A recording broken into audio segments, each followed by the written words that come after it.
Қайырлы күн, Абылай Қалдарбек YouTube каналының оқырмандары. Менің YouTube арнама қош келдіңіздер. Бүгін сіздерге мен балалардағы ұзақ уақыт бойы созылатын жөтелдегі негізгі қателіктерді және ата-аналар неге сол жөтелден ұзақ уақыт бойы құтыла алмайды. Дәл осы тақырыпты кеңінен ашатын боламыз. Және видео соңында мен бір пайдалы ақпаратты қосымша айтатын боламын. Сол үшін видеоны мүмкіндігінше аяғына дейін көріңіздер. Бұл видео барысында айтылатын әрбір сізге айтылатын кеңес, ол сіздің балаңыздың денсаулығын нығайтуға және жөтел болған уақытта моментально қысқа уақытта нәтиже беруге көмектесетін болады. Сол үшін видеоны бір 5 минут, 7 минут уақытыңызды бөліп толық көрулеріңізді сұраймыз. Ойыңызды комментарийге қалдырсаңыз болады, және менің YouTube арнама тіркеліп алуды ұмытпаңыздар. Жалпы балалардағы жөтел бұл бізде біріншіден защитный механизм. Былайша айтқанда тыныс жолындағы жоғарғы, төменгі тыныс жолындағы артық слизді, бөгде заттарды сыртқа шығару үшін.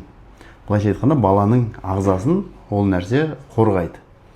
Енді жөтелден біз негізі құтылуға асығудың қажеті жоқ, бірақ кейбір кездерде болады бізде жөтел 10 күн, 2 апта, тіпті 20 күнге дейін балалар жөтеліп жүреді. Оның барлығы тыныс жолындағы мускулатураға, именно біздегі бронх таяқшаларына қысымның түсуіне байланысты ертеңгі күні тыныс жолының проблемаларын, асқынуларын шақырып қоюы мүмкін. Сол үшін 3-5 күннен асқан жөтел бізді уайымдату керек. Енді сіздің балаңыз температурасы, вирусный инфекциямен ауырды, немесе салқындап қалды, соның фонында балада жөтел пайда болды. Қандай тактикаларды қолдану керек, қандай емді қолдану керек, ал қай нәрселерді жасауға болмайды. Осы туралы қысқаша айтып кетейік. Бірінші кезекте сіз балаңыз жөтеліп бастаған уақытта бірден ешқашан антибиотикке жүгінудің қажеті жоқ. Себебі жөтел 50-60% жағдайда бізде бактериальный генез емес.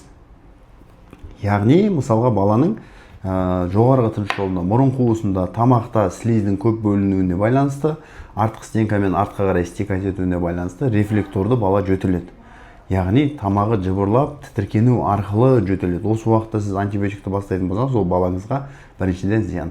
Көп ата-ананың жіберетін қателігі антибиотикті мерзімінен ерте бастап қояды. Антибиотик қажет емес кезде емді антибиотиктен бастап жатады.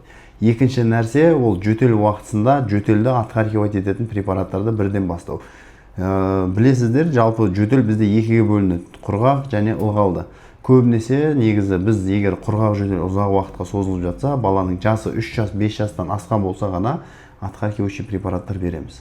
Ал егер балада жөтел мокротамен болса, влажный мокрота кезде ол тек 5 жастан асқан балаларға ғана отқаркивать етуге біз қосымша күш жұмсасақ болады. Оған дейінгі балалардың кеуде қуысының клеткасы дұрыс дамымауына байланысты, мускулатураның слабый болуына байланысты біз отқаркивающий препарат беру арқылы жөтелді наоборот асқындырып жібереміз. Былайша айтқанда бала бөлініп жатқан разжижение болған мокротаны сыртқа шығарып үлгермейді. Соның әсерінен обструкция, тыныстың жиілеуі, баладағы тыныс жолдарындағы басқа да асқынулар орын алып кететін болады. Осы нәрсені жіберіп алмаңыздар. Енді ингаляция туралы айтайық. Көбінесе ата-аналар жөтел уақытысында ингаляцияға жүгініп жатыр. Ингаляция бізде не үшін керек? Дәрілік препаратты өкпенің майда калибрлы участоктарына жеткізу үшін.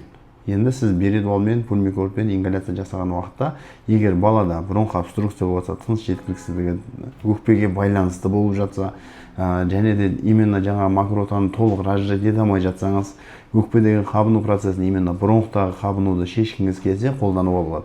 Ал енді жаңа мен басында айтқандай, вирусный инфекцияның тамақтан, мұрыннан болып жатқан жөтелде бізде ингаляцияның көмегі болмайды. Сол үшін бұны жасамаңыздар. Енді бұл қателіктер. Енді жөтел уақытысында неден бастау керек?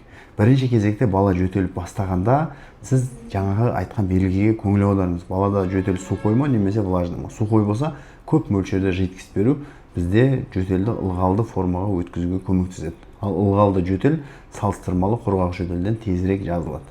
Екінші нәрсе, бұл бізде міндетті түрде дәрігердің консультациясын алыңыз деп айтамыз. Себебі бізде өкпедегі пневмонияны пропускать етіп алмау үшін. Көбінесе жөтел біз немқұрайлы қарау арқылы әбден асқынған уақытта, балада тыныс жеткіліксіздігі болып жатқан уақытта дәрігерге келіп жатады. Сол үшін консультацияға ертерек асыққандарыңыз дұрыс. Ал үшінші нәрсе, мен сізге айтатын кеңес, жөтел уақытысында. Жөтеліп жатқан баланың түнгі уақыттағы позасы, яғни түнгі уақытта баланың басы міндетті түрде денеден жоғары жату керек. Неге? Себебі жөтел осы уақытта аз болады. Егер жоғары жататын болса, бізде назальный жаңа бөлініп жатқан слиз артқа қарай ақпайды, баланы жөтелдірмейді. Ал енді қалған емнің барлығын сізге дәрігер кеңесі арқылы ғана алғандарыңызды мен сіздерге кеңес беремін. Енді егер сіздің балаңыз дәл қазір жөтеліп жатса, жөтелден құтыла алмай жатсаңыз, немесе жөтелді ертерек именно құтылып, баланы аяққа тұрғызғыңыз келсе, төменде комментарийде сұрақтарыңызды жазыңыздар. Описанияда мен біздің клиниканың номерін қалдырып кеттім. Консультацияға жазылсаңыздар болады. Баланы тиімді емдеу керек. Ешқашан көптеген дәрілер беру арқылы организмді улауға болмайды. Осы нәрсені естеріңізде сақтаңыздар. Менің арнама тіркеліп алуды тағы ұмытпаңыз. Сұрақтар комментарийде, барлық сұраққа біз міндетті түрде жауап қайтаратын боламыз. Сау саламатта болыңыздар. Келесі видеомда мен сіздерге пайдалы тақырыпта қозғауға уәде беремін.